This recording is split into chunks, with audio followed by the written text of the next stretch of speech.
ಈ 2 ಶ್ಲೋಕಗಳು ಭಗವದ್ಗೀತೆಯ ಮೊದಲ ಅಧ್ಯಾಯವಾದ ಅರ್ಜುನ ವಿಷಾದಯೋಗದಲ್ಲಿ ಬರುತ್ತವೆ.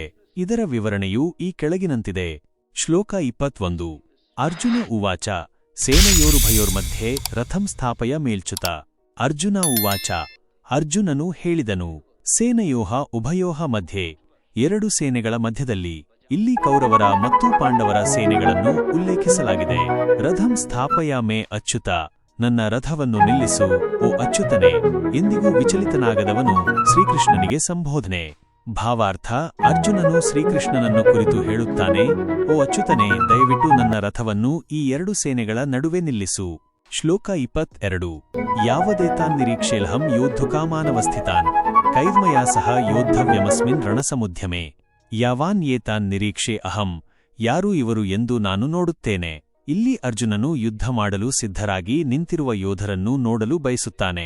ಯೋದ್ಧುಕಾಮಾನ್ ಅವಸ್ಥಿತಾನ್, ಯುದ್ಧ ಮಾಡಲು ಇಚ್ಛೆಯುಳ್ಳವರಾಗಿ ನಿಂತಿರುವವರನ್ನು. ಕೈಹ ಮಯಾ ಸಹ ಯೋದ್ಧವ್ಯಂ ಅಸ್ಮಿನ್ ರಣಸಮುದ್ಯಮೆ, ಈ ಯುದ್ಧದ ಪ್ರಯತ್ನದಲ್ಲಿ ನಾನು ಯಾರೊಂದಿಗೆ ಹೋರಾಡಬೇಕು.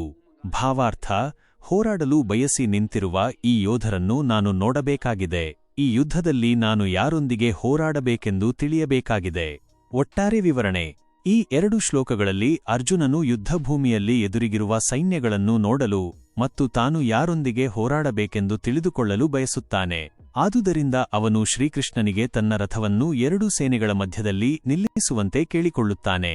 ಅರ್ಜುನನ ಈ ಕೋರಿಕೆಯು ಅವನಿಗೆ ಯುದ್ಧದ ಸ್ವರೂಪ ಮತ್ತು ಎದುರಾಳಿಗಳ ಬಲದ ಬಗ್ಗೆ ಒಂದು ಸ್ಪಷ್ಟ ಕಲ್ಪನೆಯನ್ನು ಪಡೆಯಲು ಸಹಾಯ ಮಾಡುತ್ತದೆ. ಮುಂದೆ ಅರ್ಜುನನು ಯುದ್ಧವನ್ನು ನಿರಾಕರಿಸಲು ಇದು